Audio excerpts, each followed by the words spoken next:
Médecine Augmentée vous présente cette semaine une innovation dans le dépistage et le suivi des cancers de la peau. Développée et commercialisée par la société française Damae Medical, la plateforme DeepLive propose une exploration de la peau en profondeur grâce à la technologie d'imagerie optique appelée LCOCT.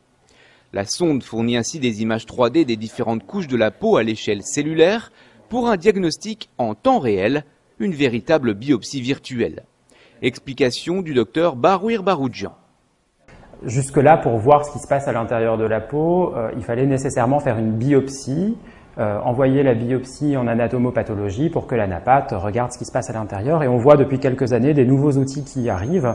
Là, Damae a fabriqué cet appareil, DeepLive, qui va associer de l'OCT avec de la confocale. Et donc, ce qu'on va pouvoir faire, c'est acquérir en temps réel des images de la peau et visualiser vraiment ce qui se passe à l'intérieur, à la fois avec des coupes verticales, à la fois avec des coupes horizontales, et le tout de manière non invasive, et donc faire une biopsie virtuelle.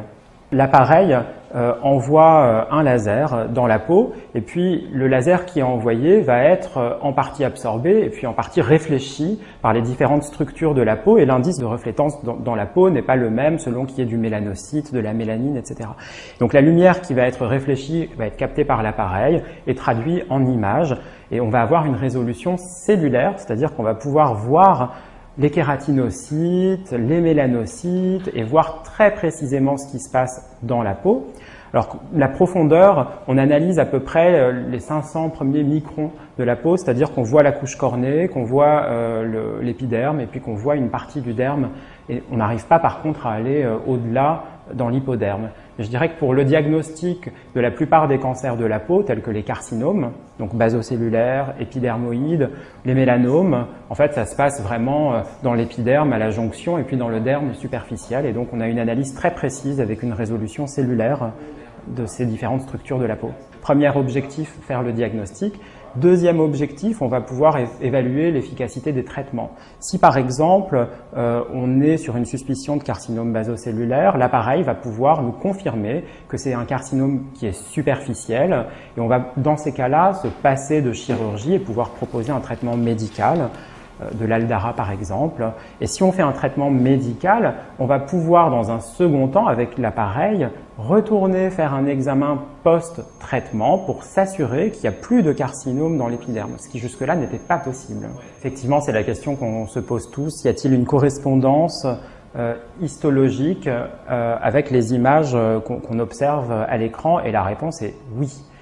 Effectivement, il y a une correspondance et il y a une littérature sur le sujet, et puis il y a plein de publications où on met en parallèle l'image qu'on acquiert et la coupe histologique, et on voit en fait que ce qu'on observe est tout à fait similaire.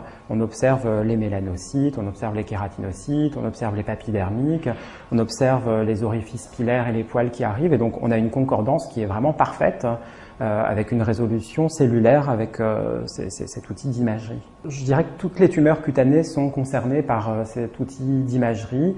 Il y a une littérature très importante aujourd'hui sur les carcinomes basocellulaires notamment.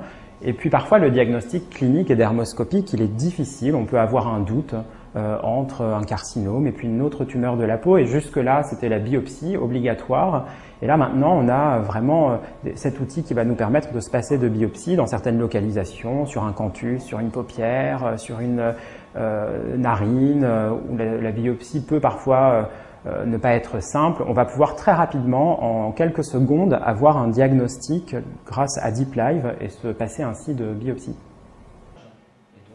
C'est la fin de cette émission. Merci de votre attention.